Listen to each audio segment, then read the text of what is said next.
Hello everyone and welcome. I know my voice isn't always consistent, but the reason why I don't probably sound a little off today is because I'm currently ill with a head cold. But regardless of that, I am going to try to power through and talk about something, and what I'm going to be talking about today is how I chose my name. Um, I guess the reason I wanted to do that is because I don't think I ever really got around to explaining the logic or reasoning as to why I chose my particular name. Um, Even though a lot of my almost pretty much all my friends that I'm super close with, pretty much use the name no questions asked, which I'm beyond grateful for. Though with my though with the exception of family, that I've always been kind of a mixed bag about it. A lot of them are kind of divisive on the fence. Are kind of like, why would you pick a name that's nowhere remotely close to your birth name, or why would you pick a name that sounds awfully boyish, and not in like a negative disapproving kind of way, just kind of like just in the reasons that in a way that I just explained in a very lighthearted sense. They're just kind of like, this is kind of head scratching, but whatever, we can go along with it. And it just got me thinking that maybe I should just kind of sit down and just expand upon that, and hopefully create something that others could take a page from, I suppose. So the kind of in-depth reasoning as to why I chose my name is because I wanted a name that reflected my outlook. Now, though that I am, I am in the process of transition. I wanted to make it clear that I'm not doing some huge 180 with my outlook. I'm not going from this very average boyish character to a complete 180 to a strictly feminine individual, as I guess some people would assume, or I guess would commonly see from, I guess, a male to female trans woman or transgender person. So I wanted a name that kind of reflected that I kind of sit in the middle, because my personal sense of style is androgynous. I practice androgyny, which I will probably expand upon in more in depth in another video. But the short version of it is I kind of sit in the gray area where I consider myself a tomboy, where though yes, my physical outlook is changing from a masculine one to a more feminine one, I'm still gonna have a very boyish outlook to myself in terms of my sense of style and the things that I'm interested in. Like, I'm just changing physically, but everything about me is still the same. I'm still gonna be interested in the same things. I'm still gonna dress very similarly. That was my iPad. I need to stop. I'm still going to be doing all of the same stuff. I'm just going to look slightly different, and I wanted a name that reflected that, I guess, tomboyish outlook. But I'm perfectly fine with somebody, kind of walking up and saying, "Hey," it's like, "Hey, what's up, Maxine?" That's what, to me, that's what the name is short. It's like, that's what Max is short for. It's like, you could either call me Max or call me Maxine. Either is fine by me. I just prefer the former because I find that it best reflects my outlook and how I present myself.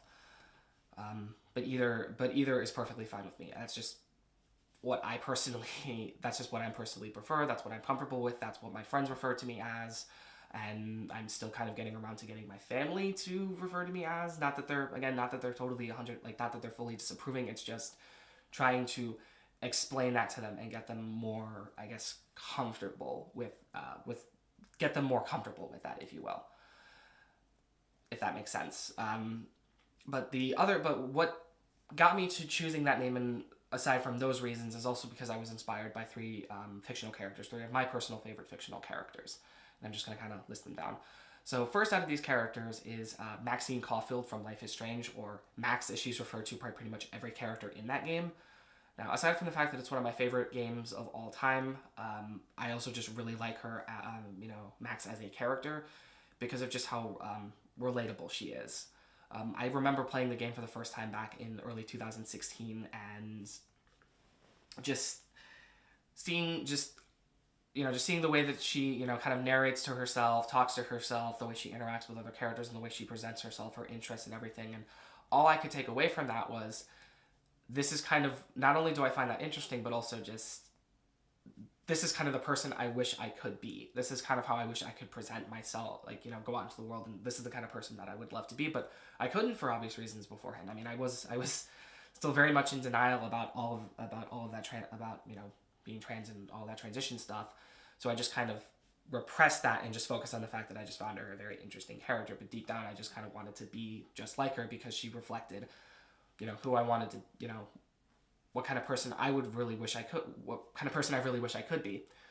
But now that I am transitioning, now that I am changing, I can now, I guess, do all of that stuff. And I have to thank, the art, the designers, the writers, and most importantly, probably Hannah Tell, the voice actress for that character, for creating such a relatable individual that I, that inspired me, and I took some notes from in my process and in my journey. The second inspiration for this is Max Rockatansky from the Mad Max series. Now, I know what some of you might be thinking. It's like, but wait, that's a male character. Why are you taking inspiration from a dude? And again, I consider myself, androgynous. I sit in a sort of gray area, if you will, in terms of my style, how I present myself.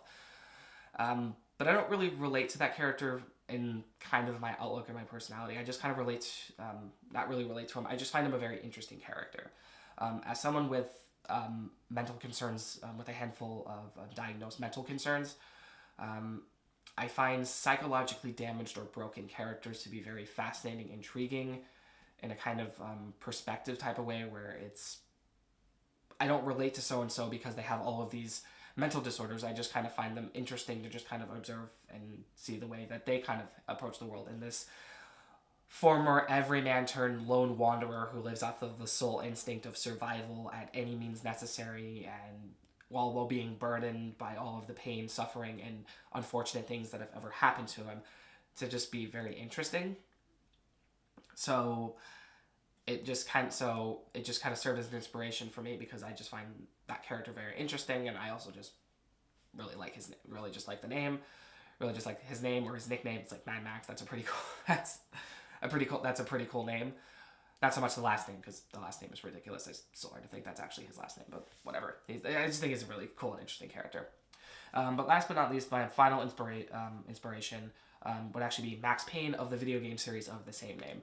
Now, ever since I was introduced to those games as a kid, something about his character just immediately, synced with me. Now, I consider myself a very dark, cynical person. I know I kind of have a very upbeat, positive outlook most of the time, and that's just how I simply am. I try to have a very positive outlook on things, but it doesn't change the fact that deep down, and kind of depending on the circumstances or when I'm just kind of at home by myself or whatever, I have a very dark, twisted, and demented, and very cynical sense of humor, and a very cynical, dark outlook and perspective on the world.